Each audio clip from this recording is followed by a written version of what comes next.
dāmas un kungi, kolēģi, arhitektūras draugi. Good evening, ladies and gentlemen, colleagues and friends of architecture. Šis ir laiks, kad Latvijas Arhitektu Savienība atzīmē 100 gadu jubileju. This is a time when Architect Society of Latvia are celebrating anniversary, 100th year of foundation, this organization.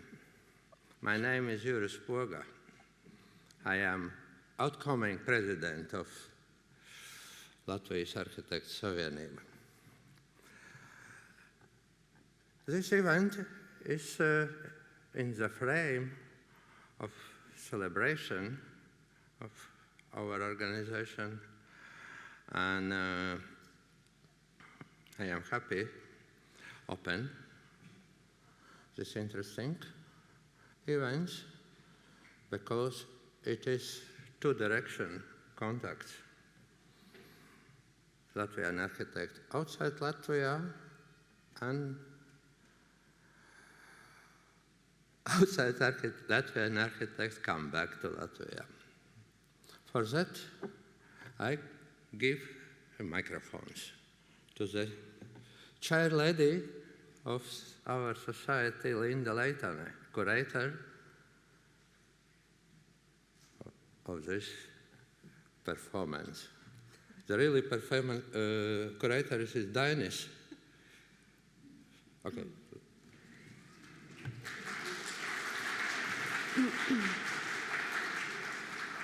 Juris, thank you. I'm really honored to be here on stage opening this huge event regarding our 100 years of Association of Architecture, of our association, and it's part of some other events. We have exhibitions in the library, 2 exhibitions regarding our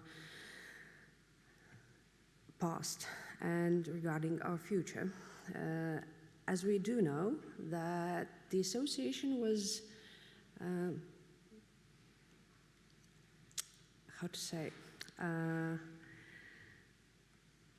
made 100 years ago by 13 men, and it was a few years, it was just working out, and after the World War II exposed, almost 2/3 of architects here in Latvia were immigrating, and now it's time to come back with our knowledge regarding those who are working abroad. And I'm really happy that Dainis said we need to know more about our Latvian architects. We do know Meinhards von Gerkans, we do know Gunārs Birkārts. We're just standing here in his huge building in National Library of Latvia, and therefore Astra Zariņa, the one and only known woman with her impact on architecture, will be our topic on this stage. Therefore, I do welcome Rudolf Dainis-Schmidt. He is one of our collaborators in those events we're organizing. And please, Rudolf, tell more about Astra and tell more about the exhibition. Yes,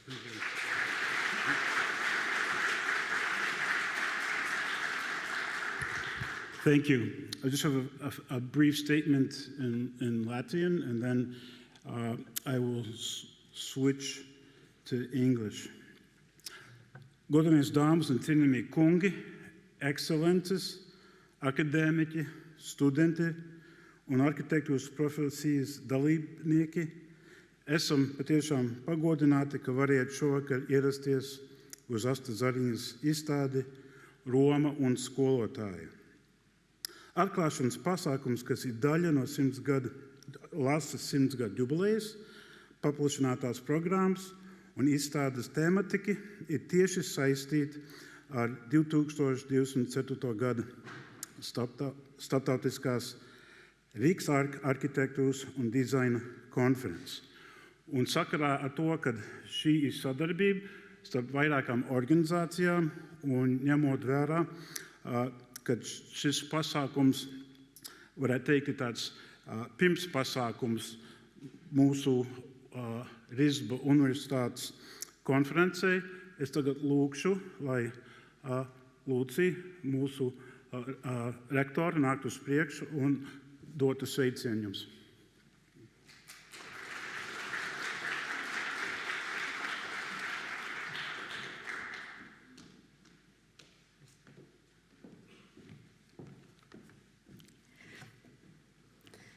Labdien! Highly honorable guests, professors, colleagues, students, I am delighted to welcome you to this special, very important international exhibition that unites nations, scientists, students, and architecture professionals. This exhibition has not only cultural and historical significance in architecture, but also an important role in the development, international cooperation, and higher education in Latvia and in the world. I am very grateful to organizers of this exhibition, students, colleagues, cooperation partners, for this wonderful and unique exhibition and for the light that comes from premises and from your hearts. I would like to everyone enjoy this exhibition and a lot of positive emotions and inspiration for future work. Augsti godājumie viesi, kolēģi, profesori, sadarbības partneri, esmu priecīga jūs sveikt šajā īpašajā starptautiski nozīmīgajā izstādē, kas vieno tautas, zinātniekus, arhitektūras profesionāļus, studentus un visus mūs. Šī arhitektūras izstāde ir ne tikai kultūra vēsturiski nozīmīga arhitektūrā, bet tā ir liela loma starptautiskās sadarbības un augstākās izglītības veicināšanā Latvijā un visā pasaulē. Es esmu ļoti pateicīga organizatoriem, kuri organizēja šo konferenci. Esmu pateicīga par šo brīnišķīgo, unikālo izstādi un par gaismu, kas nāk no telpām ārpuses un no jūsu sirdīm. Es novēlu ikvienam izbaudīt šo konferenci, daudz pozitīvu emociju, un lai šī konference un lai šī izstāde kļūst par iedvesmu nākošajiem darbiem un, protams, par iedvesmu mūsu konferencē, kas būs aprīlī. Thank you for your attention. Paldies par uzmanību.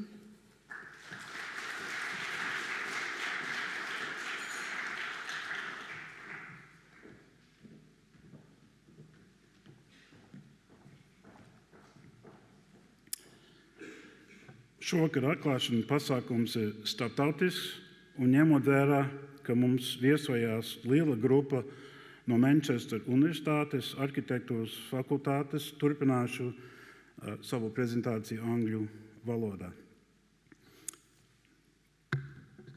I would like to take a moment and also recognize that we have a special guest from Manchester University. We're really honored that you could join us on this wonderful event, and really hope that you'll enjoy your week here in Riga. As you can see here, there's been a lot of people involved with the project. We've had sponsors and supporters and people putting in a lot of sweat and time to make this event happen. And so really appreciate everyone that has been involved with this, and we will discuss that a little bit later when we close this event.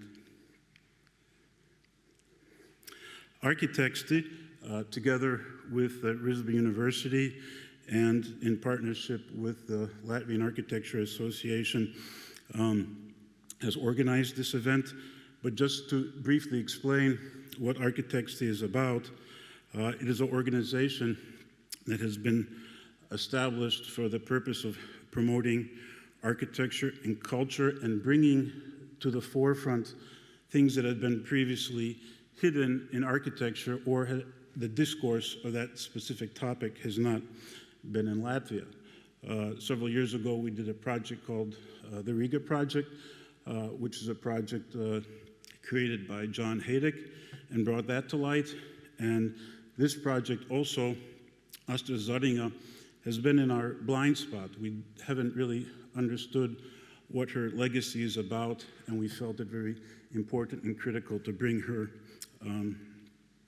to the spotlight. I will briefly talk about 7 points, just a snapshot. I could speak half an hour on each one of these specific topics, but I have about 20 minutes, so I go quickly through there to give you a reason of why we are here today and why this is significant and why we are bringing Astra Zariņa to the forefront. First, I would like to say or introduce my own story in regards to this, because all of us in some way have our blind spots or prejudices. And my story in discovering a force of nature, everyone enjoys a good story, and I am no exception. And today we will present and discuss what is behind the idea of blind spot. And a blind spot has three aspects. One is that there's a physiological blind spot where the nerve enters the eye, where the eye compensates for that connection so that it can actually see something that is not actually being fully communicated. The second is when you're driving a car and you look over your right shoulder, it's difficult to see a car, and that is referred to a blind spot as well. And the last one, which is probably the most important one, is that we have our own social prejudices towards things that prevent us from seeing. And this is a blind spot. And of course, regarding Astras Zariņa, we've been a bit blind, and in my own personal experience, working with Gunnar Birkits, I was aware of Astras Zariņa, but did not really realize the legacy that was behind that name. So, the story is like this. In 2022, on July 10th, after a very intense semester and ending an accreditation process of our Faculty of Architecture, I came home one evening, well, not one evening, it was Friday night, and I wanted to watch a film just to relax, and there was nothing really to watch. And so I went to YouTube, and I thought, oh, interesting. There's a program here that's about architects, but not about architecture. So I put on this film, and about 20 minutes in, Stephen Hall, a well-known international architect, as you may know, mentions that he was studying in Rome with Astra Zariņa. Now, I realized that the pronunciation of this name sort of made me think twice, and I rewound it and realized this is not Astra Zariņa, it's Astra Zariņa, and realized that she launched a program in Rome, and that Stephen Hall was her first, in the first group of students, and according by his own testimony, left a huge impact on his entire career. So I couldn't find, at the University of Washington, Hall credited Zariņa with helping him see in new ways. It would be while studying in Rome in 1970 that Stephen Hall would have what he now later describes as an awakening, when the program founder, Professor Astras Zariņa, featured and allowed him to think in different ways about architecture and the significance of culture in architecture. What spoke to me is that Astra required that her students not only learn and study architecture, but that evening as I watched the video, I realized one of the points that came up, and later tonight Stephen Hall will talk about 7 points, but I'll just mention one here, that if you want to be an architect, first you need to learn how to cook. And this was one of her specific requirements, particularly in Italy. So, Astra Zariņa. Astra Zariņa taught architecture for many years, over 30 years actually, at the University of Washington, both in Seattle and in 2 abroad programs she created in Italy. With her genius for design and her passion for historic preservation, she influenced hundreds of architects who were her students. Born in Riga in 1929, she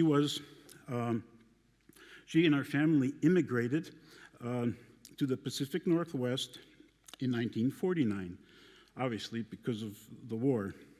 She received a bachelor's program from the University of Washington and a master's degree from Massachusetts Institute of Technology. She was top in her class. It's sort of like being top in your class at Harvard. MIT was one of the top schools and still is at that time.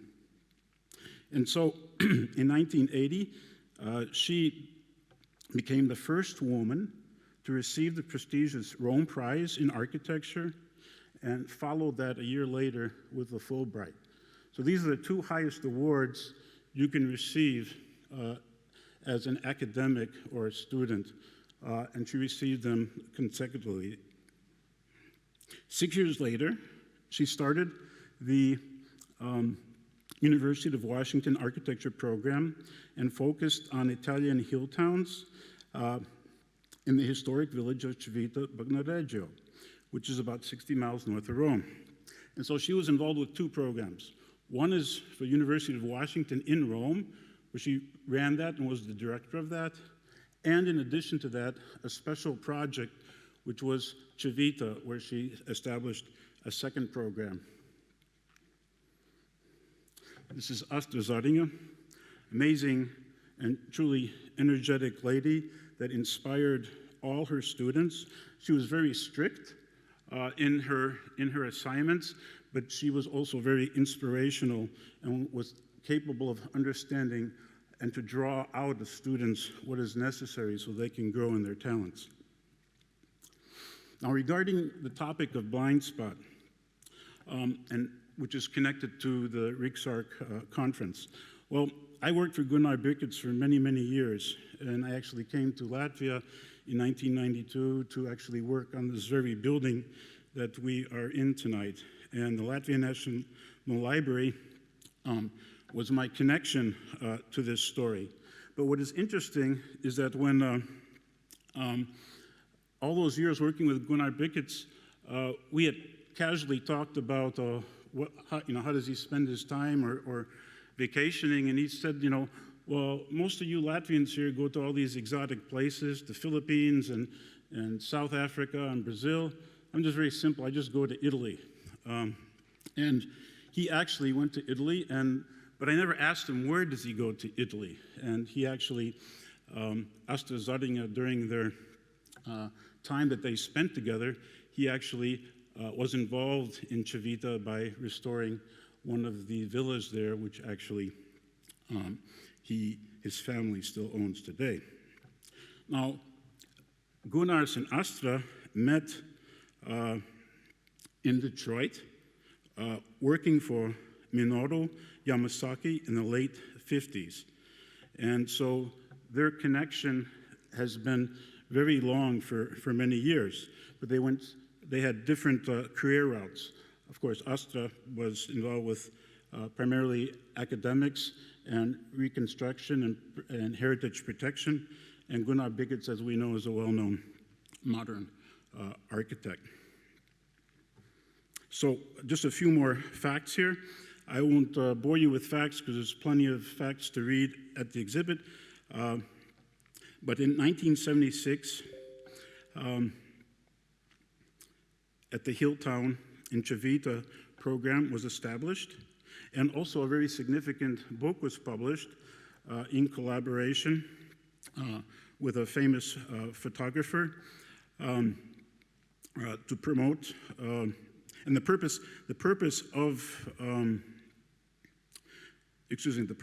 for the book was to promote and understand an additional dimension of the city fabric, which had to do with the rooftops of Rome. In 1980, Astra developed the idea for a permanent Washington University location in Rome at the Palazzo Pio, and from 1984 to 1995, Astra established and directed that Rome Center, as well as initiating the Civita Institute.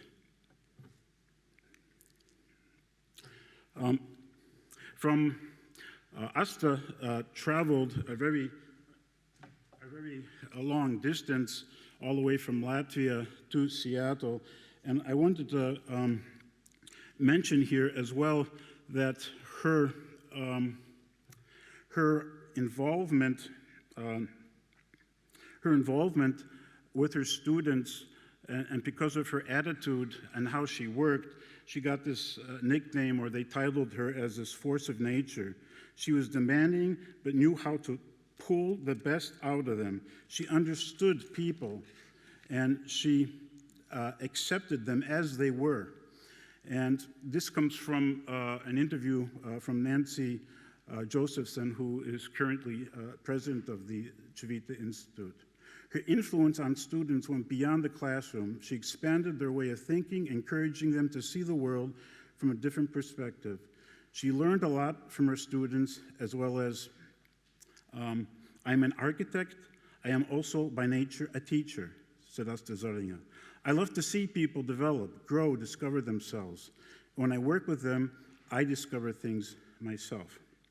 Importantly, Astra Zariņa's architectural work helped to weave together families and place, adding renewed vitality to physical, cultural, and social fabric of Civita. Going on to the next section, or the next point, there are two things that I want to highlight here, where we were really, architects got involved with. One is to bring this exhibit, which we are going to see tonight, as well as the publication of the book I mentioned into Latvian. And I'm very thankful, and our team, architects, that the VKKF, or we could say the Ministry of Culture's Capital Fund, actually supported the initial efforts to have the original negatives of this book to be restored and digitized for the actual publication of this book, first in English, and then later that will follow in Latvian. There's a couple of images here of the exhibit that was organized in 2019. There was actually two exhibits in 2019. This exhibit was organized by T-Space, and Marissa, she has joined us, and kindly to have her here, came in specially from the United States to join us tonight, and will be leading the interview session later. And then the actual book, I Tetti di Roma, or The Rooftops of Rome, which is in process of being published and also eventually getting published into Latvia. The T-Space team is Stephen Hall, Dimitra Charelia, Marissa Espe, and Susan Wides. The Civita Institute. Now, not to confuse you, but as I mentioned before, Astra Zariņa had two projects. One was the University of Washington, and the other was actually the Civita Institute in Bagnardiero. And in this story, after discovering Gunnar's closer connection with Astra Zariņa, I started to do some hunting and realized that there's an opportunity to actually stay at Civita. And me and my wife took the opportunity in 2022 to go to Civita. And I met with Nancy and with Stefan Day. It was an unplanned event, but they actually were doing a seminar at that point, and I threw out the idea of possible future cooperation. And it was just an idea at that time, but they really thought that this could bring, this could be very interesting because of the connection with Latvia. Zariņa, connection to Civita throughout her, Astra Zariņa was connected to the Civita Institute and Bagnagerio all through her life up until, and even after retiring, she continued to work in Civita. And also the University of Washington project included the founding of the Northwest Institute for Architecture and Urban Studies in Italy.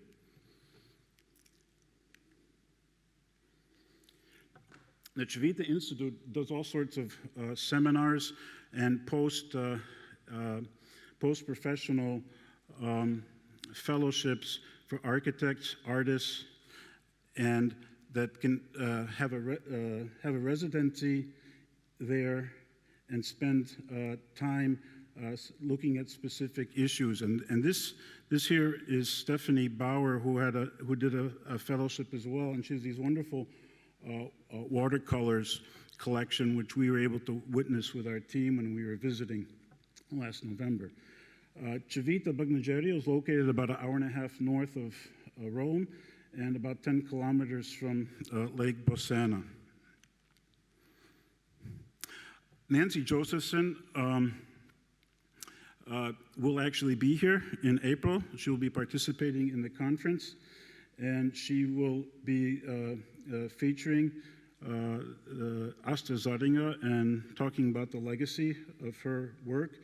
And Stefan Day has been a wonderful help that allowed our university architecture faculty students to go to Italy in November 2023 and was very involved with making the project happen and allowing this actually first team of Latvians and tutors to be connected with the Institute. And here's just a couple more images from Stephanie Bauer. She organizes drawing and watercolor sessions in Civita once a year. And Civita Institute is involved with supporting and giving fellowships for particular projects that are submitted for approval.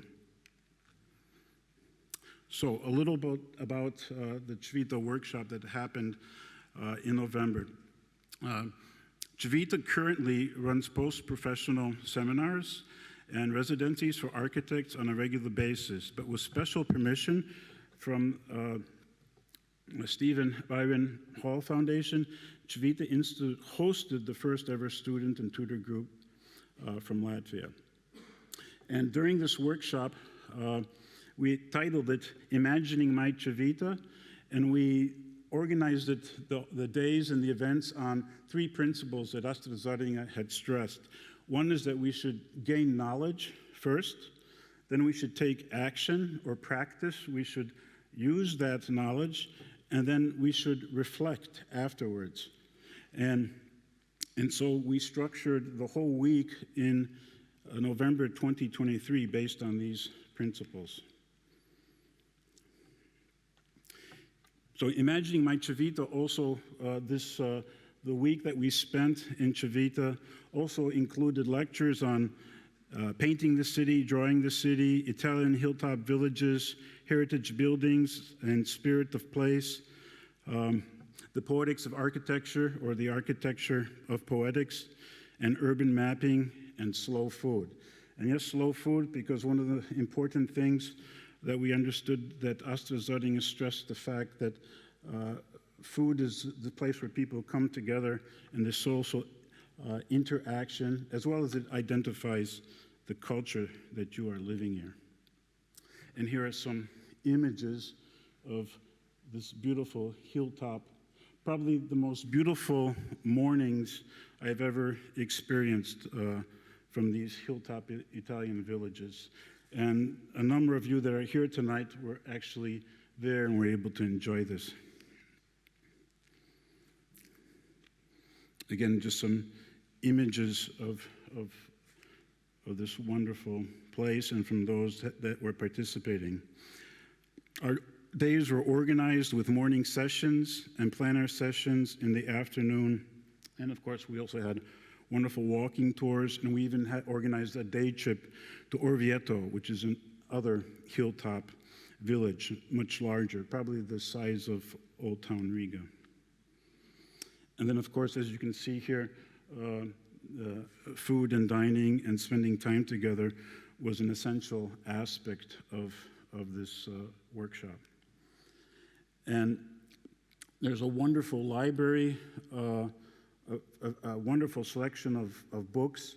We were actually, our studio work happened in Astra Zariņa's studio, and we were able to see also her personal archive, and it was really wonderful experience to understand what she was about and to experience this whole, you could say, approach to understanding architecture, space, and the spirit of place.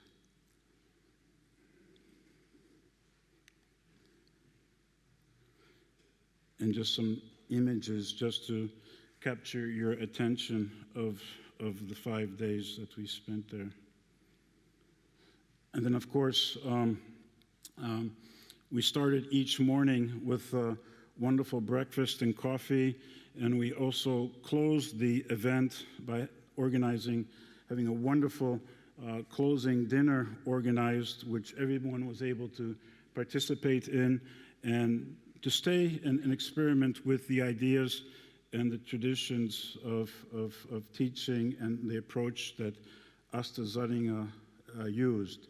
And I counted about 13 or 14 linear meters of archive material from all of the projects and lessons and student work that she had done over her 30 years of education.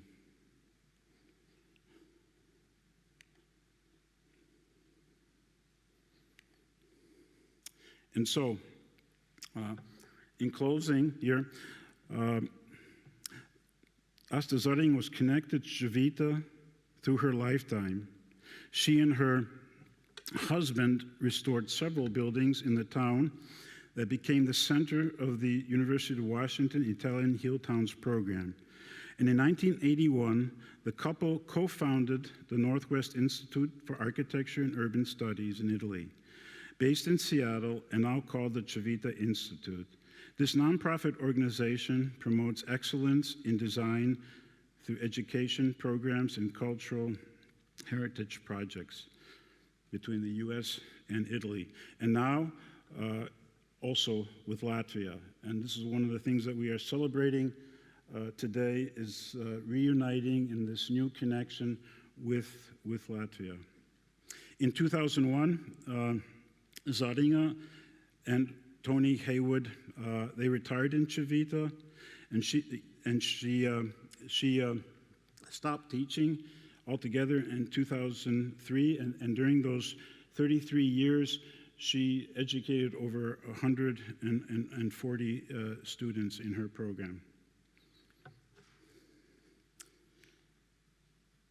And now, to close, and just to give you a taste of what Civita is like, I'm going to ask Geert to show you a wonderful drone flight of Civita, just to capturing the essence of this beautiful place. Please.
Thomas, where are you?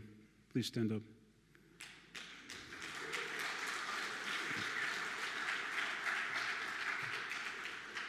Yeah, Thomas was with a group of 20 of us in Civita. He's a third-year student in our bachelor's program, and very happy that he was so inspired by that trip to create that video, so thank you very much. Also, Architects is not involved with tourism. That was not a promotion film to spend your vacation there, because actually you cannot stay at Civita as a commercial venture. It is an academic enterprise. However, if you are want to get involved with Civita, please contact me, and we can I can connect you to the right people if you're interested in doing a residency there or being involved with the program there. So, without further ado, I am now going to introduce Marissa Espe to please come forward. She has been involved with organizing the installation of this exhibit. It's been a long project with many, many details. And just as a joke, if someone gives you a bag of money and says, go build that, it's very easy.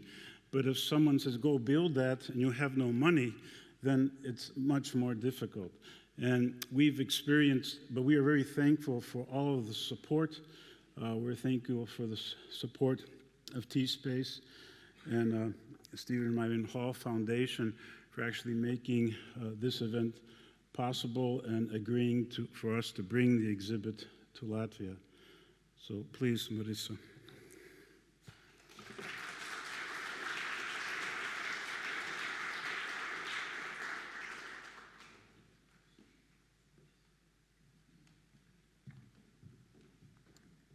Good evening, everyone.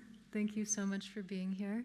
My name is Marissa Espe. I'm the Communications Director at Stephen Hall Architects, and I'm also a contributor to T-Space, which is a cultural project of the Stephen Myron Hall Foundation. We also have Stephen Hall connecting over Zoom from New York City. Hello, Stephen. Hello, everyone. Marissa, I'm so happy that you're there. And so we'd like to begin by, extending our sincere thanks to the Baltics Architects Unions Association, the Latvian Architecture Association, all of the generous supporters for this exhibition and program. We definitely want to thank the National Library of Latvia for hosting this exhibition and for the program. I got here yesterday morning and spent the last couple of days here, and just witnessing, all of the activity, really diverse audiences coming through, hanging out, spending time in the library. So we really couldn't have asked for a better venue, especially as we get into the program and discuss, the values of Astra, the values of public space and community. The library is really the perfect venue for this. And of course, very special thanks to RISEBA University, the Faculty of Architecture and Design, and especially to Architecti, Danis, Andres, Igors, Efe, Rhinus. We couldn't have asked for better partners for this project. So before we begin Stephen's lecture, we wanted to provide just a little background about T-Space, which is a not-for-profit cultural organization founded by Stephen in 2010. Its mission centers on education, ecology, and the synthesis of the arts, including art, architecture, music, and poetry.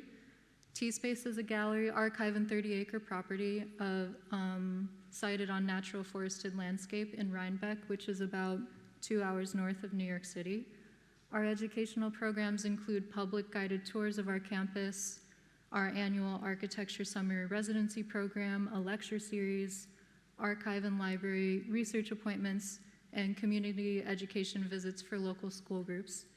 Every year, T-Space organizes 3 exhibitions of contemporary artists and architects, and every opening features live music and a poetry reading to really underscore the synthesis of all the arts. So many of our exhibitions travel, and now this is the 4th venue for Roma and the teacher, Astra Zariņa, and we're so honored to bring this exhibition to Riga. Do you have anything to add, Stephen, before we get into the lecture? I have the original brochure when we put together the exhibition that opened in 2019. And we had no idea whether anyone would accept it traveling. And then it went to Cleveland, Ohio, which we were very happy. They brought it there. And then we finally, after COVID, got it at the University of Washington, where Astra taught for so many years.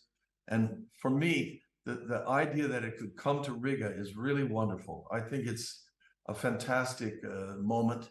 And I'm sure that her good friend Gunnar Barketz and her are up there in the clouds celebrating this event happening in Riga. And Marissa has made a very articulate film, and I think it's great because I could be there, but then our remarks would disappear. And with this film, with this video that Marissa made, we can share this on the internet with many people. Great. So I think next we'll screen the film and then get into the Q&A discussion. So as you're watching, write down your questions, start thinking about them now so we can have a great discussion after. Thank you. I'm Stephen Hall, architect here in New York, and I'm very grateful of the Architecti Foundation in Riga for bringing our exhibition, Rome and the Teacher, about Astra Zariņa to the people of Riga. It's an exhibition that we made 4 years ago, and it's traveled now to, this will be the 4th place. So we're very, very excited about it. And we made this exhibition because Astra Zariņa was so influential in my life. And I think when you get older, you start to think back, how did you get here? And I think I had great teachers. And I went to the University of Washington. I was arrogant. I started out as a hot rod punk in Bremerton, Washington. I had the fastest car in town. I won't get into that. By the time I got to the university, I decided to settle down, but I still had a kind of rebellious attitude. And when they asked us to make an 8 by 8 by 8 cube in the first year architecture problem to be a place to sleep and live and work, I made a diagram that said you can't fit psychological space into an 8 by 8 by 8 cube. And the professors decided to pass me. And I came in contact with this incredible professor, Herman Punt, who wrote Schinkel's Berlin. And he was a very emotional teacher. Everybody loved to be in his lectures. I was influenced also by Richard Haag, a great professor, a landscape architect, but really a poet and a Zen master. And he said something to me that I'll never forget. He gave us a blue book. And we're supposed to say, what do you do when you begin as a landscape architect, a new project on a new place? And there are people that wrote long essays. And then one guy just wrote 3 words, be the site. And he held that up in front of us that this was really the most brilliant answer to his end of the year, end of the semester question. Anyway, Richard Haag was very influential to me, as was Herman Punt. Astra was not at the university that time. She was in Rome. And there was a piece of paper on the wall about the Rome program being initiated by Astra. And Herman, in those days, you had a little mailbox, a slot each student, so you could communicate, versus sheets of little notes. And he sent me a note, Stephen, you must go to Rome. And he gave a quote by Goethe, Rome is a city where one can spend a lifetime in Pythagorean silence and not know it. So I decided I'm going to, send my portfolio and try to get in. I got into the program, and there were 7 students, and it was my first, I had been growing up in Seattle, and it was the first time I ever left America, first time I went to Europe. Flew over the North Pole, came on the train, went across the English Channel, came on the train down through Europe, And with my good friend Ed Weinstein, we're on the train, and the train pulled into the big train station in Rome, which this is 1970. This is January 1970. And I said, oh my God, this can't be Rome. That's a very modern building. Let's just stay on the train. It must be the next station. Anyway, that was Rome. So we had to get off the train and buy tickets back to Rome from a little town south of Rome. And then I got to Rome, and I was stunned by the arrogance of Astra Zariņa. She was something else right from the beginning. First, she said, you must learn Italian, and she put us in lessons every morning at Signorita, this really old lady teaching us Italian. And if you want to be an architect, first you need to learn how to cook. So she was like very forceful right in the beginning, and I was kind of put off by it, but I was inspired by her energy and her smile and her kind of fiery eyes. And I mean, she was really a kind of diva. I mean, she would walk into a room, throw her coat off in one direction, throw her camera on the table, and then start, telling us what we had to do. She had a wonderful loft villa with a roof garden, a roofscape, overlooking Collegio Romano in Rome. And that's where we worked, in her studio. And as students, we were doing our projects with her. And we would work at night. And I remember the way that she would dismiss the evening. She would bring a tray of silver goblets with a little Fernet Branca. And it's a little bit a way of saying, okay, the day is over, take a sip, and good night. And to this day, whenever I smell Fernet Branca or have a taste of it, I think about that day in Rome, those days in Rome.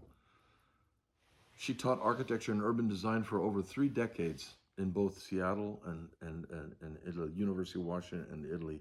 And she founded the UW Center in Rome and served as its director from 1984 to 1994. There's a really interesting story about my arrogance. I said, when I want to do my project, I want to just analyze the life. I don't want to study monuments. I don't need to go to the St. Peter's Cathedral. I'm not interested in Michelangelo. I'm interested in the day-to-day life. So she assigned me, she helped me choose this street, Via dei Giubanari. That's where I did my thesis. I worked the whole time on Via dei Giubanari. I still have the book that I made. And she helped me understand the changes in the day. And it's a very, very interesting street because it opens out onto Campo dei Fiori. That was in 1970. And about 8 years later, there came a space available at Palazzo Pio, which overlooks Campo dei Fiori. So I think in some ways, our collaboration and enthusiasm helped her decide where this UW Center of Rome would be. Astra was always brilliant. Just a few years after graduating, she became the first woman to win the Rome Prize for Architecture at the same time that she got a Guggenheim Fellowship. Her explorations of Rome and the countryside during the fellowship changed her approach to architecture and historical preservation. And I just summarized, as I did for the exhibition that's traveling, the 7 values. She never wrote this exactly, but I've summarized this, paraphrasing what she always taught. The value of urban space, the value of organic food, its color, its taste, its texture, and presentation. She said, if you want to be an architect, first you must learn to cook. The value of historic buildings. In a way, she was ahead of her time, very far ahead of her time. And now we're all speaking about adaptive reuse and all these cliche words, but she was doing that in 1970. The value of the urban roofscape. The value of community. Civitavecchia, which is about 2 hours north of Rome, is a town that she really is single-handedly responsible for its survival and restoration. The value of ceremony and myth, and she brought back several ceremonies that the people of Civita had forgotten. The value of the earth, plants, and animals. So that's the way I organized this talk, in those sections of Astra's values. So urban space, if you remember the 70s, at that moment, modern architects were making objects, and they really had no concern for the texture of urban space. And she taught us via the Noli map of Rome. And we lived in the Noli map. We lived right behind the Pantheon. So we could see, this is an incredible map. And, the Noli map was one thing, but then also for me, Piranesi was another dimension of Rome. The Campo Marzio of Piranesi is all about his inventions of history. So it was the history and the incredible architecture, geometry, and space. But then Piranesi takes it somewhere else. And I really didn't even know who Piranesi was until I got to Rome. In a way, I'm sure I was transformed. I mean, I really was a kid from Bremerton, Washington, a hot rod punk who got serious at the university, became interested in philosophy and art. I almost dropped out of architecture because I couldn't stand my professors. They were so pragmatic. And I had a painting teacher. Pratchikowski was a wonderful painting teacher, and so was Mr. Ritchie at the University of Washington. And Ritchie, at one point I said, listen, I had a conference with him. I said, I can't stand the professors in architecture. I'm going to drop and become, I'm going to major in art. Because I was doing really well in my art classes, always straight A's. And he said, I wouldn't do that if I were you. I actually was an architecture student and dropped out. Anyway, he gave me C's in painting that semester and discouraged me. And I stayed in. And that was before I met Astra. So I was lucky because that was 1968 when I was ready to drop out of architecture school. And then in 1970, in January, we were in Rome. And in a way, her enthusiasm and her inspiration changed me, not just her, but living in Rome and being in Europe and thinking completely differently than I was whatever I was exposed to in the Pacific Northwest. And here's an image of Astra at my first teaching, which I came back to the University of Washington for one semester in 1979, 9 years after Rome.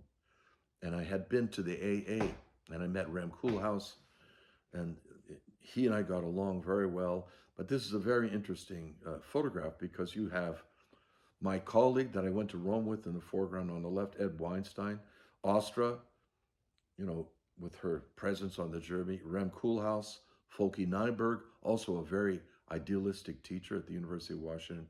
And I taught the urban block. So this whole section that I was teaching was about urbanism and how important urban space is. And all my early work was, in a way, focused on urbanism. You can see here in my first office, which was 12 feet by 12 feet and $75 a month at 105 Hudson Street in New York City, that had one window facing a brick wall. And I got a chance to do something in this urban project called Seaside, Florida in 1988. The director asked me to do the main urban building that would have shops on the ground level, the offices of the Seaside Company, 8 condominiums on the top. And it was a wonderful chance to really think about urbanism. But in a way, this was a building section like the sections in Rome, where you have shops on the ground level, you have sometimes office space, and different levels of condominiums up above. So in a way, and then an arcade that was part of Andreas Duane's building code that we had to build to. But I really liked to do this building because it was like a slice of Rome. It was like a slice of that, what I had studied at Via dei Giubilari. In 1991, I was invited to do Void Space, Hinge Space, this project I made in Fukuoka, Japan. 5 architects were each invited, and I made a very urban work with shops on the ground level, water gardens on the upper level. And at the end of that, with the 5 architects, some developers came from Makuhari in Tokyo and decided my project was the most socially active and the most inspiring, and hired me to do an entire city block in Makuhari, Tokyo, 1996. So all the principles that I had learned from Astra were employed, and then some, because there was a lot of landscaping, like water gardens, that activate the spaces. Later, in 2009, we were invited in Beijing to do 8 skyscrapers. They wanted us to just do the skins of the building, to revamp it. And I had not done anything in China, and I was very skeptical, and I was very idealistic. We made a model about roof gardens on all the buildings and connecting them with bridges. So all 8 skyscrapers were connected with sky bridges, some with different activities, one with a swimming pool. It was a very idealistic project. And if you remember, at that time, the Olympics were going to be in China in 2008. I included cinemas, a water garden. And, the project was kind of over the top, but they had given us a certain amount of money and time to do a vision. And they sent me an email. They were very silent for about 2 months after we presented the designs. And they said, "Your project greatly exceeds our budget. However, we're going to raise our budget to meet your project. Don't take anything out." That was China in the just before the Olympics, and that project, was very urbanistic. It was like a manifesto of urbanism, urban space, roof gardens, shops on the ground level, water gardens that are recycled water. The project also is ecologically. It was the largest geothermally heated and cooled project in China at the time. 660 wells, 100 meters deep, heat and cool the entire project. We were then invited to do another bigger project in Chengdu in 2012, and it was developers called Capital Land, and they had a formula. They would do a shopping center, and they would do an office tower and a condominium tower. And I was very bold. I just drew a big X through their formula, and I said, we want to make integral urban space, shape the public space.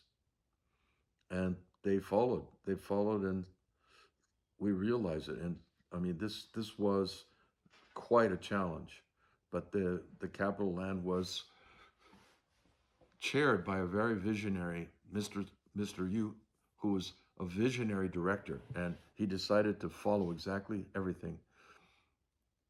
I published a book in 2007 with all of these projects, talking about urbanisms today, how important it is to think about not just architecture as object buildings, but think about the actual city and how important as an artifact the city is in our lives. Toshiko and Mori and I were selected to be editors of Domus this past year, 2023. One of my issues was on urbanism with all these principles. I just read one of the texts. Today, working with doubt is unavoidable. The absolute is suspended by the relative and the interactive. Instead of a stable system, we work with dynamic systems. Instead of simple and clear programs, we engage contingent and diverse programs.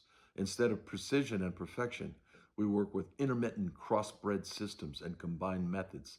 Suspending disbelief and adopting a global understanding is today an a priori condition, a new fundamental for creative work in science, urbanism, and architecture.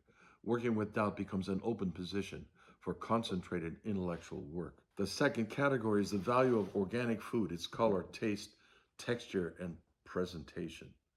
And if there's, let's say, a little bit of a failure on my part to hold up the highest level of Astra's work, it's because I'm so busy as an architect, getting up every morning, doing my watercolor with a cup of tea. But I am so lucky that I'm married to a Greek woman, Dimitra Zakrelia, who's a great cook and has all those Mediterranean values that Astra had. So, in fact, tonight she's making a dinner for 8. Children, when they're subject to this level of food, culture, they learn it very early. There's my daughter, Io Helene, who's 8 years old. That is a dimension of architecture. I agree with Astra Zariņa. If you want to be an architect, first, you have to learn how to cook. She taught us here I am, I'm only there for like a week.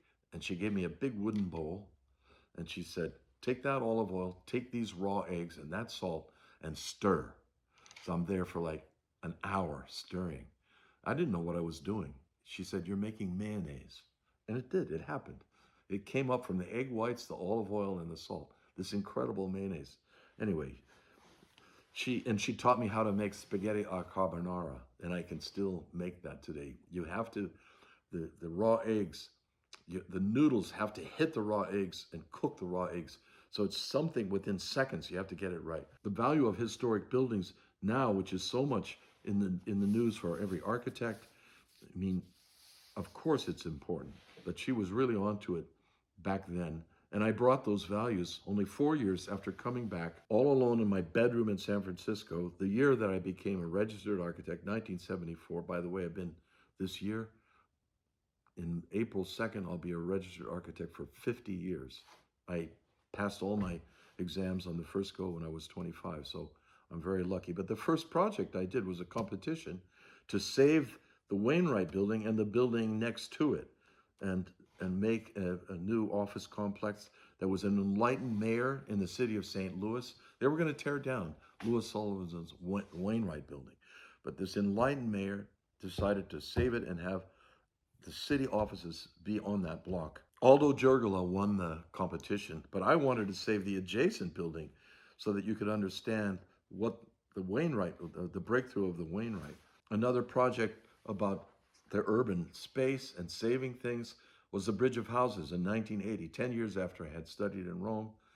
And here was this urban infrastructure of the High Line, abandoned now. I was there to see the last boxcar go over the train track. It was a boxcar full of frozen turkeys. And I was making this project as an ideal transformation to save the High Line as a public space.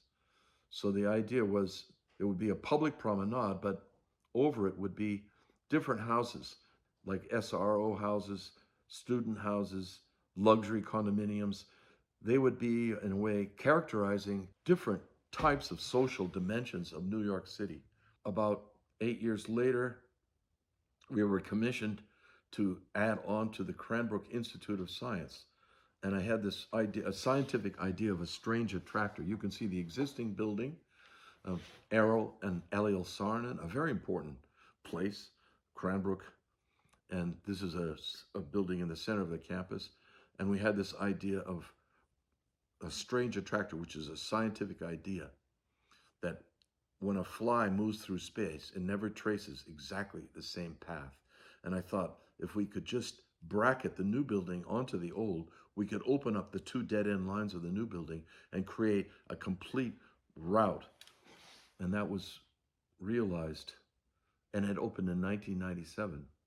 Maybe I've always carried these values because I was really excited in 1997 to be invited to do the scheme for the Pratt School of Architecture. The center section of the building had burned down, and Tom Hanrahan was the dean, said, listen, we don't have time to do a competition or even do interviews.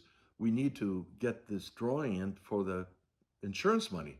And I had this idea of uniting the floor levels of the two adjacent buildings, 1860 and 1850, and pull the floor levels through. And then the new center section would be a kind of dissonant space. And that idea really worked. It became the kind of catalyst. Even today, people send me emails, Stephen, we're in your building. It's great. It's a tiny little project, but it's really about saving those two buildings and making a new thing that depended on the two old things for its meaning. In 1999, we were invited for the competition to expand the Nelson Atkins Museum. And I didn't want to go up against the old building. The rules of the competition said you had to build right up against the 1933 neoclassical building. And all my competitors followed the rules. And we decided to break the rules and go down in the landscape, and we prevailed. Forgive us for breaking the rules, but I read on the stone of your 1933 building, the soul has more need of the ideal than of the real. It was a Victor Hugo quote. And I said, an ideal solution is you wouldn't touch any of the facades of the original building. You would come in from the side and below and connect and and merge with the landscape. And, you know, I took a big chance and we got a unanimous vote. And to this day, it's one of my most important, I think, works. The Reed Building in Glasgow School of Art, 2009 to open in 2014. It was a dialogue with that existing building. Also in keeping adjacent buildings that were on the site. And it's interesting, this is a brand new cover of a magazine in Korea, CFSA review that somebody just sent us, with our building that was finished 10 years ago. But you can see the 1936 student activity building of local stone, the same stone as the original Glasgow School of Art by Mackintosh. And I had to fight to save that because the city officials demanded it be torn down. But I really enjoyed the fact that if we kept it, our building could, in a way, feature it and make it really part of the composition. Also, in the extension of the Kennedy Center in 2019, it was a project to deal with the 1972 Edward Durrell Stone massive project. I mean, it has so many theaters. It has events. It's the most busy arts center, performing arts center in America, and how to add on to it. So we had this idea of really going underground, probably a bit inspired by the Nelson Atkins. 3/4 of our addition is underground with a landscape. It's the largest green roof in Washington. And it really becomes a public space. And coming right here where I am right now, the archive that we're in, that contains all my models, and also work that I did right after I came back from Rome, from my 1970, I believe my thesis of Via dei Giubinari is here in the archive. So in a way, I feel like I connect back to Austria and Rome right here, saving a 1940 house, a bungalow, and making a branching addition to it, which saves every tree on the site, and it's heated and cooled by a single geothermal well, 500 feet deep. I really think, you know, part of our future is thinking about the earth and thinking about ways that architects really can lead the charge in eliminating fossil fuels. This is a project ongoing right now. Hopefully it will open in 2027. Again, the relation of the old and the existing. We preserve completely the existing concert hall. It's a new 1,300-seat concert hall. It was a competition. And there's a book out that shows how all the other competitors couldn't figure out where to put the addition. Because if you go on the backside, it's quiet. You're in the park. But the entrance of the original building is on the front side. That's the promenade. That's the esplanade.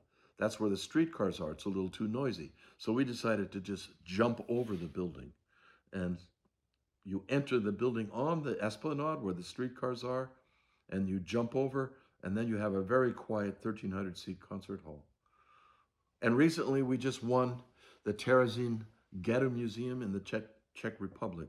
A tragic history of Nazi Germany. And I'm doing this together with Marcella, a wonderful architect that I work with in the Czech Republic. And we just decided a simple space of light, a tower of light that would allow that expansion of the new entrance on all the new functional spaces they need to enter the museum. The Values of Urban Roofscapes. That was her major book, which we're republishing. The Roofscapes of Rome, the wonderful photographs by Baltazara Koraba. And you can see just a few shots here, and we hope to get that book, even though there's some trouble with MIT Press. We might be able to find another publisher. The book is almost prepared and ready to go. This is the kind of life that Astra was writing about in the book, and how much she enjoyed it. She really lived it.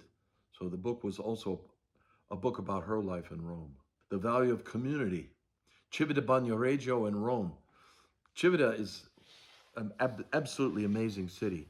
So on the weekends, Astra would drive us up so we could help her imagine different things, how to work on this town. It had a medieval beginning as a kind of fortified place with one bridge, one footbridge into the town, no automobiles.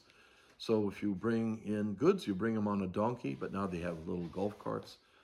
It's a very magical place, and she, in a way, brought us there as a kind of antidote to Rome. You know, Rome is chaotic and noisy, and this is absolute silence because there's no cars.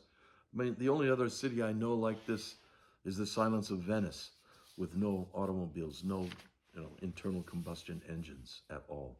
So it was really a project of hers. In a way, she took over the idea of restoring this town, bringing back its life, bringing back its culture, and the history, understanding the history. There's an earlier photograph before the footbridge was rebuilt after the war.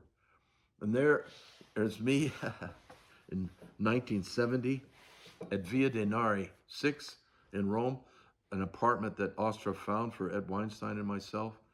And I was right behind the Pantheon, so every day I could go into the Pantheon and capture the feeling of what that light and how it would change.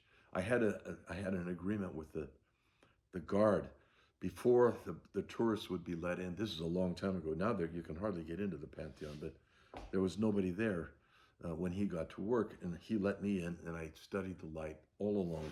But my own apartment there had no windows, but we had a courtyard. So it's kind of an interesting, there's a view of the courtyard looking straight up about 5 floors up. That square view of a light well in a kind of tenement apartment was the opposite of that joy of that gigantic oculus of the Pantheon and how it changed. And there we are just a couple of years ago. My little tiny flat is still there.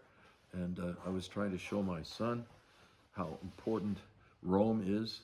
And by the way, he took his first footsteps in the Pantheon. Those are the first steps of Thevos Myron Hall. Now he's 3.5. But that's a kind of poetic moment for me, because maybe my beginning as an architect, because of Astra Zariņa, was in Rome. Astra and I were in touch forever. So we were spiritually bonded by, let's say, deep enthusiasm, slight craziness, and passion for architecture. We both had it, and other people dropped away, but we always stayed in touch. I was there the year before she died. I saw her and she would die. I always went back. But when I first came, I came to New York from San Francisco after getting registered exactly 50 years ago. And when I arrived in New York, I'm sending her a letter. Dear Astra, I hope this letter finds you in good spirits, battling the long months of winter. Today it's 0 in New York. The big things on my horizon are the possibility of 2 little exhibits of work we have done in Rome. One is to be shown the material of pamphlet architecture, the alphabetical city, which was about urban space. This would be at Giorgio Muratore's bookstore, Clear. The other would be a show of my personal work in a little gallery directed by Francesco Moschini on Via del Vantaggio. I would be interested in any of your thoughts on this. When do you plan to be in Rome? I'm trying to plan the exhibits to allow some time spent in Rome. Anyway, you could see that Rome and Astra were like a magnet to my life. Here I am, sleeping on a plywood shelf, no money, teaching in 2 places, trying to make these drawings. And Francesco Moschini loved the drawings, and it turned out to be a really exciting exhibition in Rome, which traveled to William Stout's bookstore in San Francisco and a couple of other places. The value of myth and ceremony, and these are some shots in Civita where Astra really restored some of the mythological Easter Day and Christmas Day and certain days of the martyrs that they had. And they had some donkey activities because they used to bring donkeys. Used to be the only way that you could get goods in and out of the city. And there's the aerial view of Civita. And I made a monument for a Belvedere, and now the site has been moved. So it looked like it was going to be built, but then COVID came, But I divided this kind of bronze fountain and sitting area and garden into 4 parts to talk about the intersecting spheres of Astra's life. Rome, classics scholar and architect. Humanities inspired teacher. Worlds intersecting, Riga, Latvia, etc. She spoke like 8 languages. And I remember every Sunday she would go to the Vatican and translate the Pope's message into Estonian and Latvian and something else. I'm sure for some extra money, but that was, to me, it was always, that was a kind of mythological aspect of her. There's the mayor, very enthusiastic, but you know how fast things go in Italy. Maybe it will be another few years. And the last section is the value of the earth, plants and animals. Of course, now, as we did, the first issue of Domus was called Oceanic, and it focused on these values of Edward O. Wilson, where he wrote this manifesto, Half Earth, Our Planet's Fight for Life. If we are to save the dwindling species, we have to save half the earth as a natural landscape. There's the Whitney Water Treatment Plant, which was the largest green roof in the state of Connecticut. And even today, you can see it as this incredible restored and thriving natural landscape where 7/8 of this water treatment plant is underground. And the only part that comes above is a kind of drip-shaped silver tube. That's where the offices are. And our tiny little house in Rhinebeck, the Exit Inn House, is part of a 30-acre landscape preserve. And I'm very proud of that. So that was going to be a 5-house subdivision. You know, what's happening in the Hudson Valley is developers are dividing up all the land in little parcels, and we acquired it for half the sum that was asked and erased the subdivision and joined all in a preserve, preserving all the natural trees and the natural grasses and all the animals, foxes, even a bear lives here somewhere, we found out.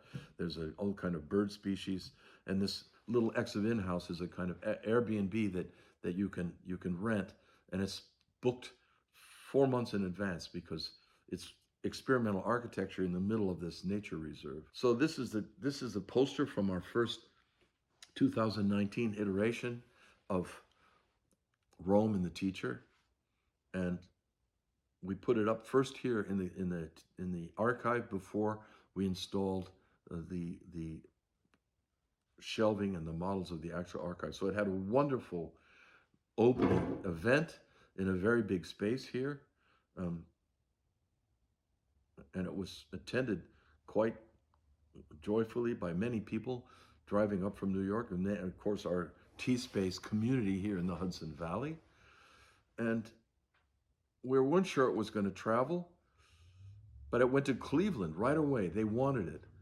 They read the manifesto. I flew to Cleveland. I gave a lecture, and they opened it there. And then, luckily, it came in 2021 to the University of Washington, where Astra taught for so many years. So this whole connection to Rome, Astra, Civita, and that brought a lot of people out of the woodwork who had been her students, and we're very thankful that it went there. And now we're really grateful that it's going to be in Riga. This is like, I'm sure, up there as a butterfly in heaven, Astra is looking down. Very grateful to you people in Riga for bringing this here. And she was very close to Gunnar Burketz. I never met Gunnar Burketz, but she always talked about Gunnar. And, you know, both of them born in Riga, they were blood sister and brother. And so I was very interested when he died that in the New York Times, they did a full spread, beautiful obituary note on Gunnar Burketz with his Riga library, the National Library of Riga. So I'm sure he's very proud, also a butterfly in heaven, and probably Astra and here celebrating this exhibition opening in Riga. But let's not forget the values. And I have to say that I've written lots of manifestos where I think they're too intellectualized, like idea and phenomena, speaking a lot about phenomenology. Wittgenstein said, there's no such thing as phenomenology. What there are phenomenological questions. Anyway, when I look back at my own career, all the books I've made, I wonder whether I'd be better off just taking these 7 values that Astra gave me in 1970 and just sticking with those, because I think they're kind of timeless. Thank you.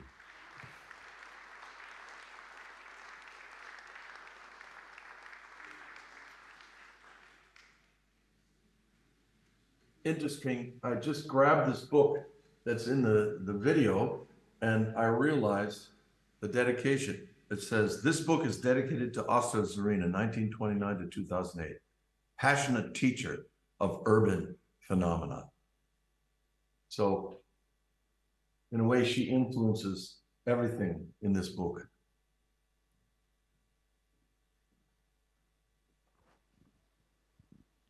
Hello? Okay. All right, Stephen. So actually, before we start the Q&A, can you see the audience, or do you only see the screen? I can see the backs of everybody's heads. Okay. And I can see you. Just a quick show of hands. Can you raise your hand if you're a student? Great. Wow. What Wonderful. about raise your hand if you're an architect?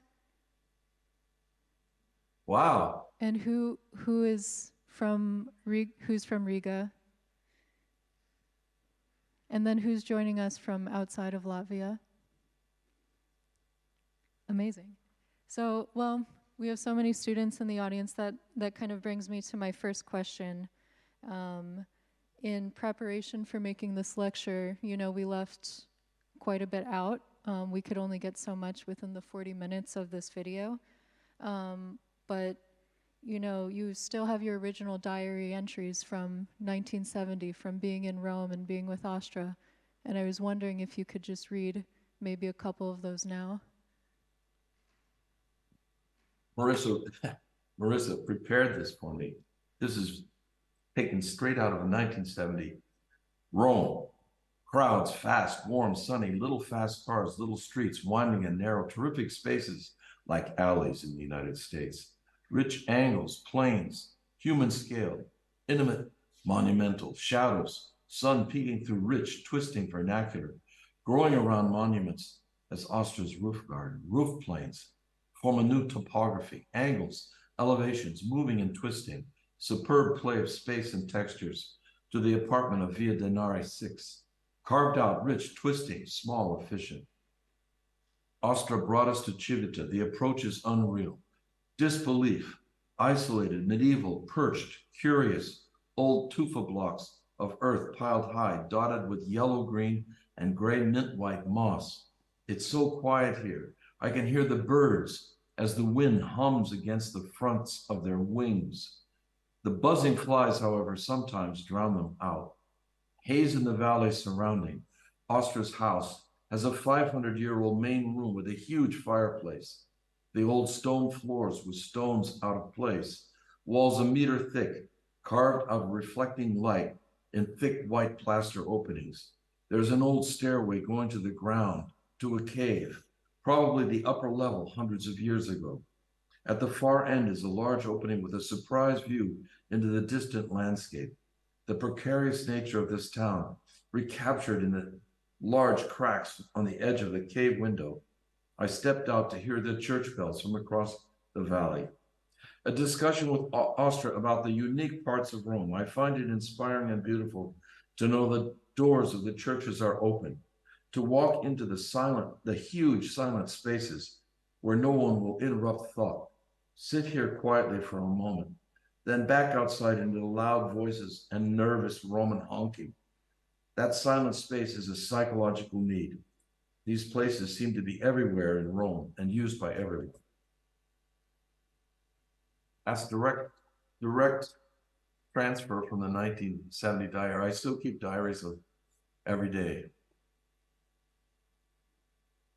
And also just thinking about, your relationship with Astra, being a student, and I wanted to kind of think about our summer architecture residency program that we host at T-Space. You know, it's kind of amazing. Teachers, just the generosity of teachers. You teach all year at Columbia, and then in the summer, when everyone else takes a break, you teach this residency program. So it's really nonstop. And I just wonder, you know, if for you there's any connection directly between what you're doing with the residency program and your experience from Astra. Absolutely. And I think one of the things that you're leaving out is we're running a 28-person office in 3 different places. So sometimes when you're so busy, I think it's exciting. You get more done because you're so busy. And I always have taught. I think it's something about trying to, let's say, convey the passion and dedication to architecture. It should be carried out in future generations. Teaching for me is a kind of social contract to give back.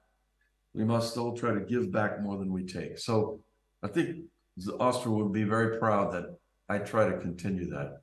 In fact, when push comes to shove, I think I'm more of a teacher than a practicing architect. Right, so you started teaching at Columbia in 1989 and teaching the residency program since 2017. And, you know, I don't know how much you think about this, but over the years, the many hundreds of students who you've influenced, you know, many of whom have gone on to establish their own practices, their own firms, have done a lot. And, you know, similar to what you've done, paying homage to Astra in this way by identifying her 7 core values, might there be 7 values that you'd hope that a student of yours will have identified from your influence on them?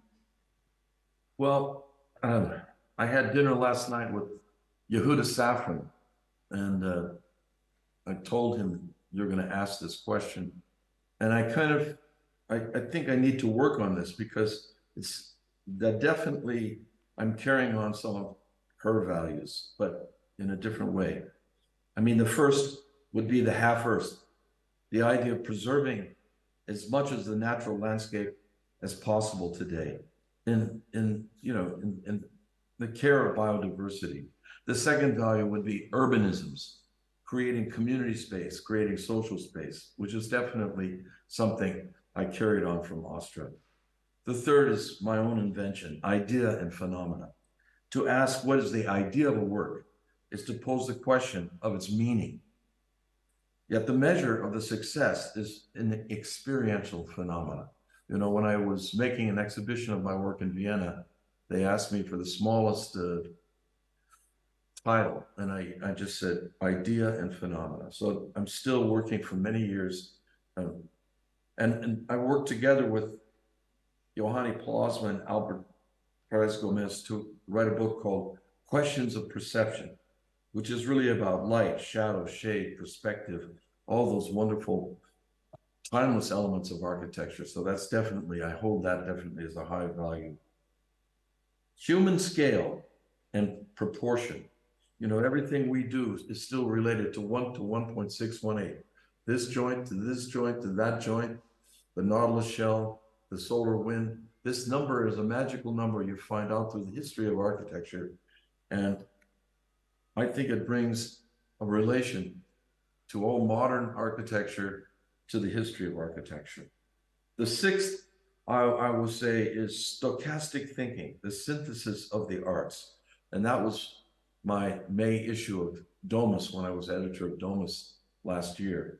And I think we are trying always, together with my wife, Dimitra, we teach a class called the Architectonics of Music, where the value of music and architecture is the foundation of the explorations in the class.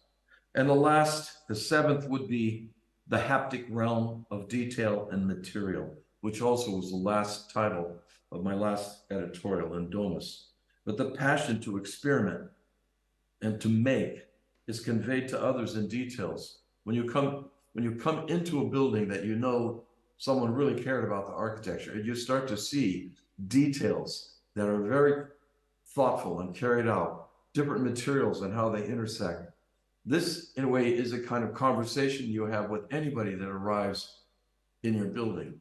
I know that people that come to the Chapel of St. Ignatius in Seattle University will put their hands on these brass cast bronze handles and see this Alaskan cedar door that's carved out with 7 lights.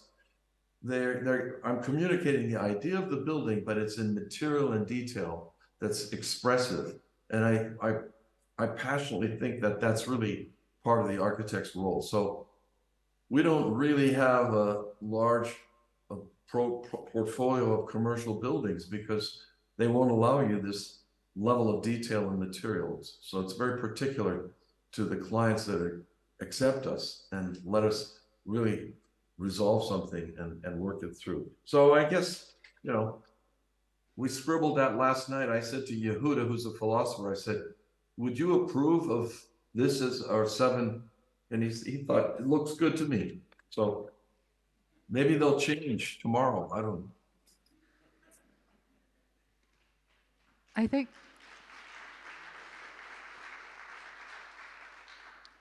think it would be great if we could take some questions from the audience now.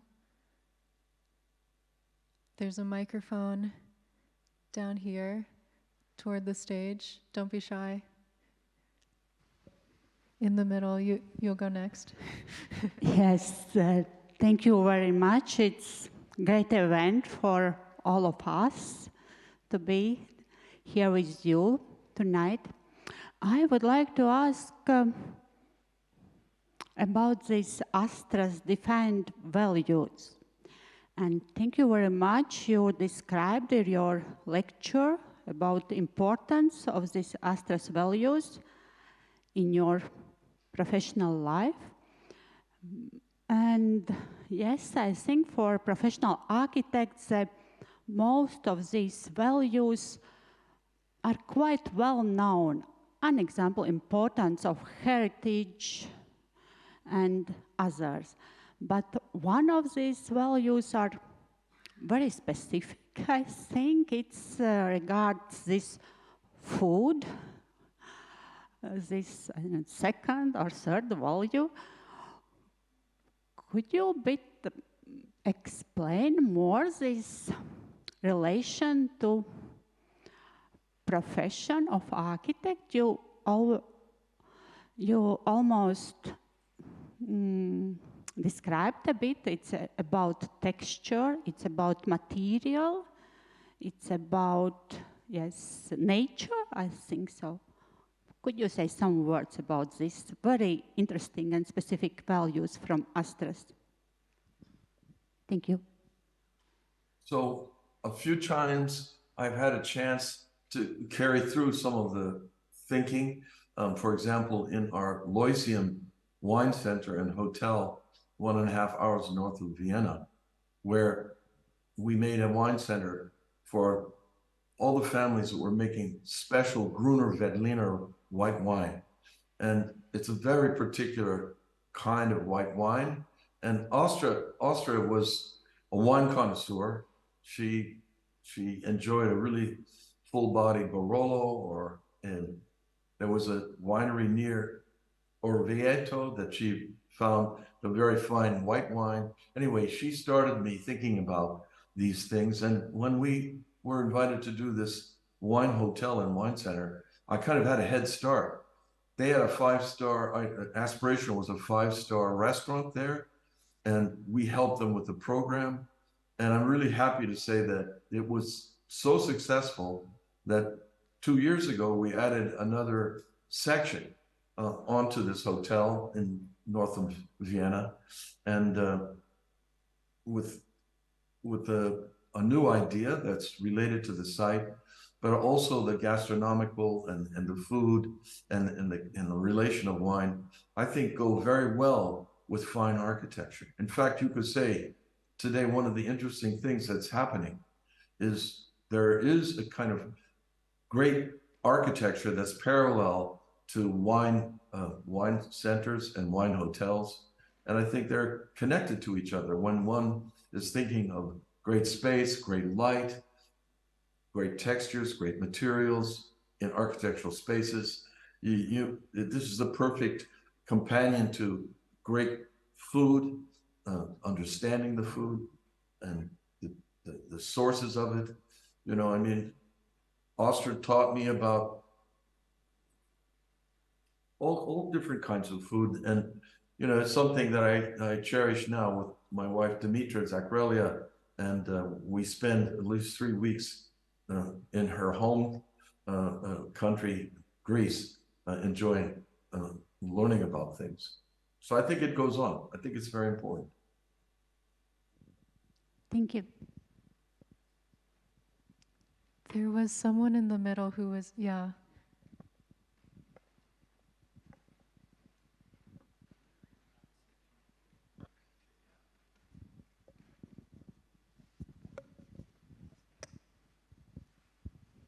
Hi.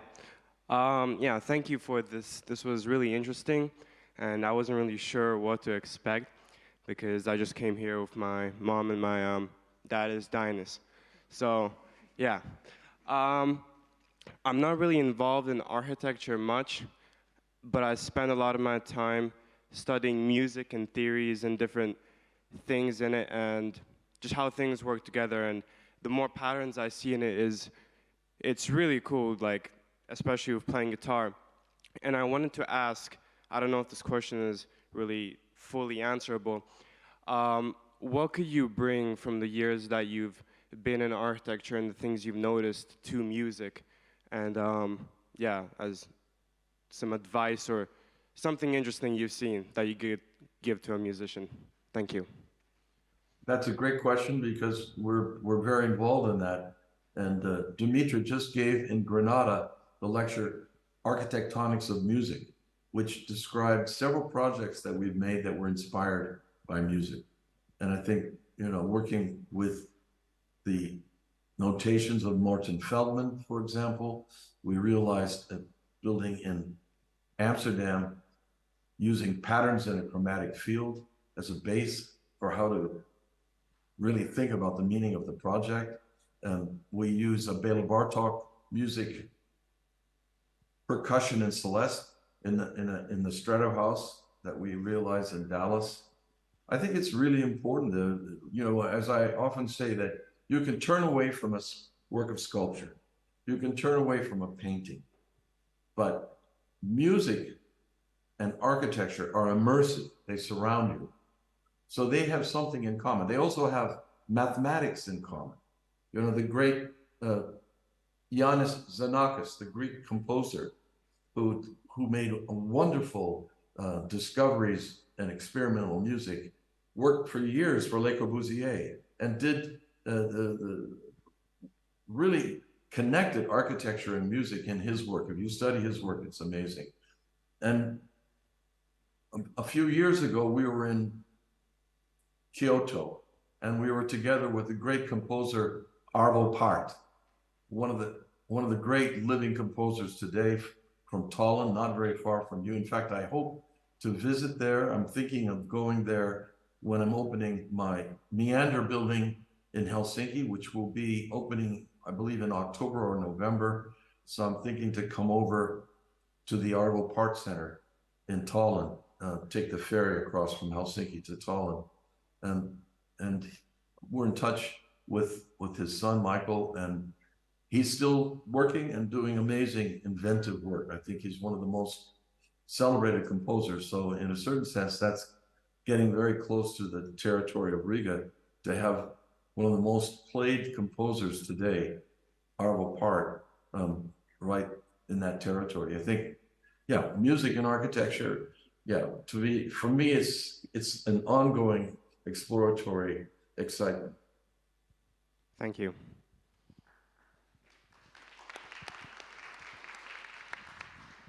It's a question in the front. Oh, there's a couple. There's a lot.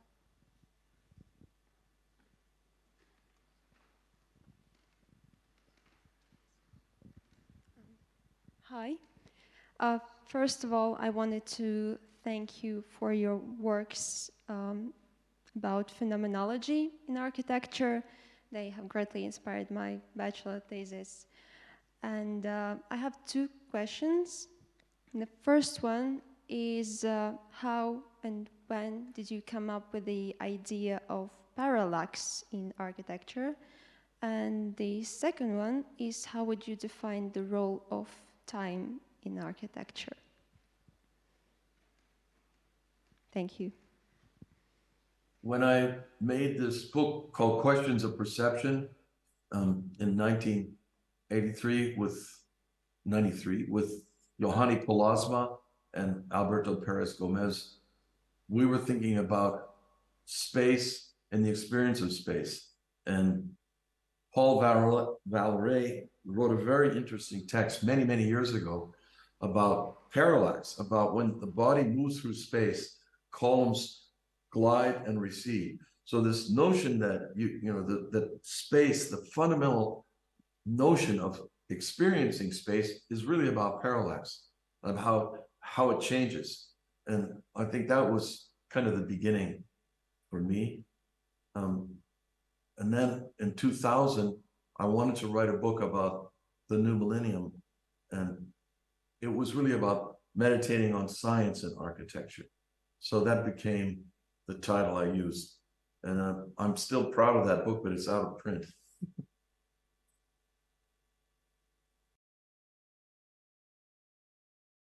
Thank you for the lecture. It's really been an inspiration. I have quite a simple question about your way of teaching. So you, as a student of Astra, and having experienced methods of how she taught, how have you been inspired by the ways she taught, and if yes, how exactly? Thank you. That's actually why we made this exhibition and this little video that Marissa actually did most of the work for. She's really a brilliant editor, and we can now share this with other people. But if you look at my recent writing, I feel it's maybe too intellectualized. Maybe, as you get too self-centered, you lose the basic values. And I actually am really proud and happy to make this traveling exhibition to try to return to the earth, if you will. She was, she's gone now. And so in a way, I can't ask her questions. I mean, I would come with some recent writing to Rome or to Civita, and she would criticize it. She would try to point me back, ground me more on. I remember one time I had just gone through a terrible, well, not terrible, but a divorce. And I had a new girlfriend with me. And Astra completely disapproved of the idea. She said, Stephen, when you go through something like that divorce, you must go to the mountain alone. So yeah, she was very critical and influential all through my life. Okay, so I wanted to ask a little bit more of a personal question. Well, not personal in like all regards, but for me it's fascinating. I'm interested in how do you conceive an idea? Do you have what is your process? Do you conceive it like by brainstorming or visualizing it in your head, or just like by beginning a process of drawing, and so that's how you come up with the shape or whatever the idea in question is?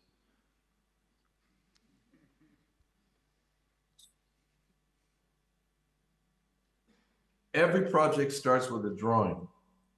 And here's a project we're working on in Purchase, New York. I start every morning, with these watercolors. Sometimes they're more successful than others. But it's a kind of process that I use that I never, sometimes I just make a painting. it's a way of beginning the day. It's almost like a kind of religious activity. 1 hour every day. That's just some green tea, no food, not talking to anybody. 1 hour of meditative painting. And I don't force myself to say, is this going to be a building? But this is about a project that we're working on. And it has some idea about a 360 view, a cycle of space. And this is actually in the top of the Woolworth building in New York. Anyway, it's a very big excitement to me that I can go back over the years. Oh, here's a little house that we're doing. Tiny little house in Claverack, New York. But it's always a drawing. So then I look at the drawing and I write something down. So I try to make an idea, a concept from the drawing, from the word. So the word and the space and the light and the word, they come together around this 5x7 as something. I have over 50,000 of these little watercolor drawings. Every building that we ever did started on a 5x7 watercolor.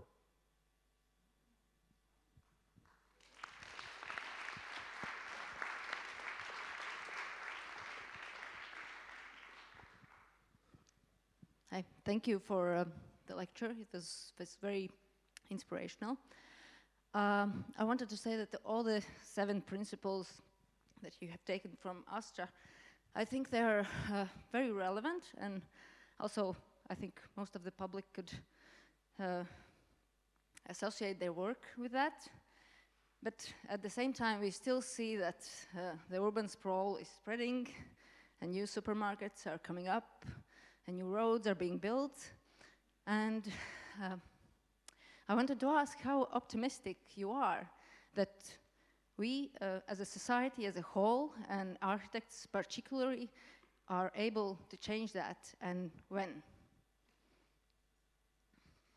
We do what we can. I think I'm optimistic as a teacher because I hope that I can teach people these values and try to carry them out. There are lots of signs of optimism in the Hudson Valley where we have our archive. There's a thing called Scenic Hudson, and they buy farms and they preserve as natural landscape. And we're a member of that organization. They have thousands of acres now preserved as natural landscape around the Hudson Valley and the Hudson River. And this will go on forever because this is locked out of development. It's true that there's problems with sprawl almost in every city around the earth, but I think to educate our young people to try to preserve the natural landscape as best we can, and as architects to make buildings that don't use fossil fuels, that have, like we make in our archive, we have geothermal heating and cooling, we have a green roof, it's a net zero building.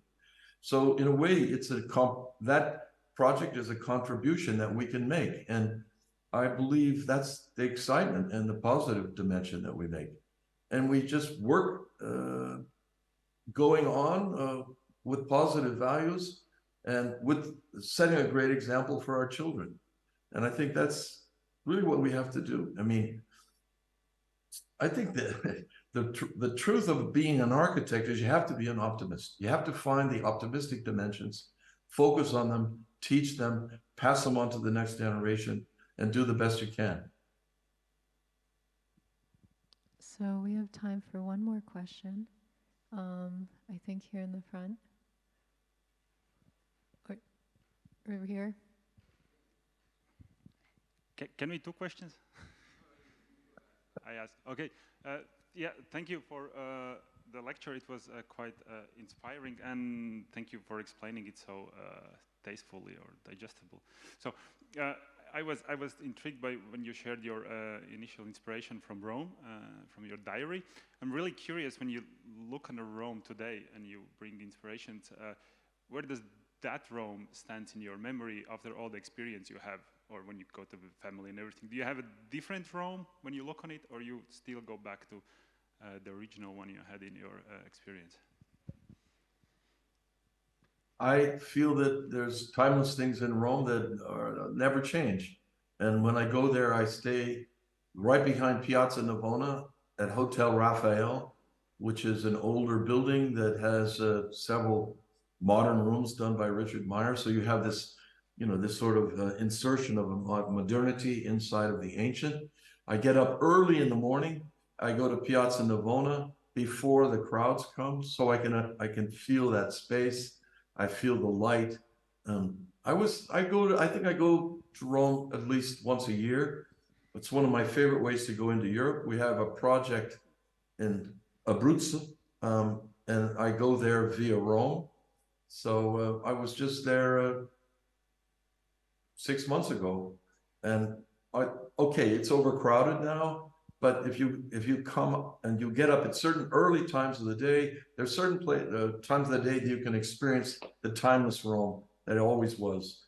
And then you're reminded about the present Rome. I was standing, I think it was about 5:30 or 6 in the morning in Piazza Navona, and a white helicopter went overhead, which I think was the Pope flying somewhere. Great. Well, thank you, Stephen. I think we just have closing remarks left and a champagne toast. We wish you could join, but I'll just have 2 glasses. I'll have one for me and one for you. All right. Thank you.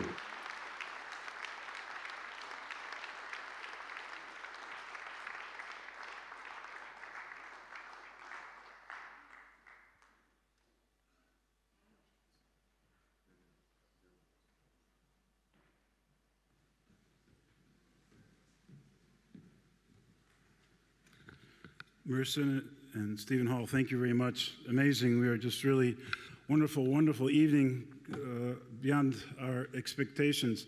Just want to thank everybody that's been involved with this project. This has been many months of blood and sweat, literally, to put this all together. And really, I'll forget to name everybody, so I won't name everybody. I just want to say thank you to everyone. You can see here, and also in the exhibit, those that have contributed. So please take note and enjoy the exhibit. The exhibit is an expression of what we've heard tonight. So please go and enjoy it. And we invite you to a toast afterwards. But I would like to ask, Igor, Reines, Andres, please come up here for a second, please. Sanne? Effa, please.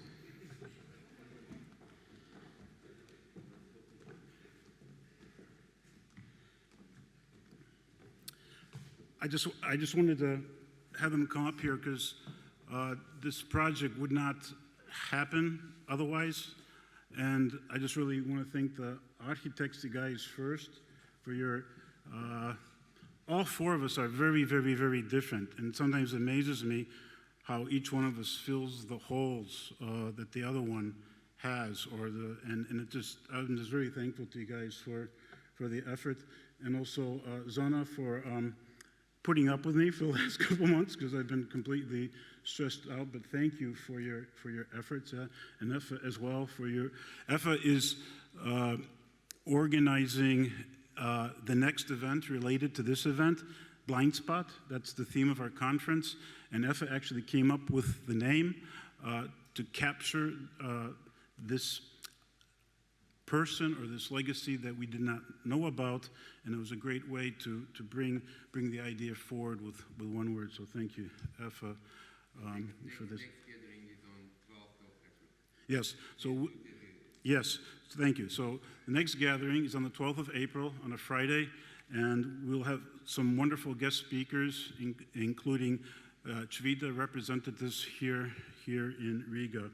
So, and one thing I wanted to say, after watching the video where Stephen Hall mentioned Astra Zariņa, the question was, what do we do with this information? And I just want to encourage all the students and all the architects that if you have an idea, you need to be willing to risk, because you will not have the solutions on what is needed to be able to fulfill your idea. And the next step was sending an email to T-Space and asking them, can we bring the exhibit to Riga? That's how this all started. It was just an email. So you can decide to write an email or not write an email. And this event happened, so I just want to encourage everybody, if you have an idea, go for it. Don't allow money or other sort of rational reasons to stop you. So thank you, everyone, and please enjoy the evening. Thank you, Danis. Yeah. Anyone else want to say? Okay. All right. Thank you. Thank you very much, Danis.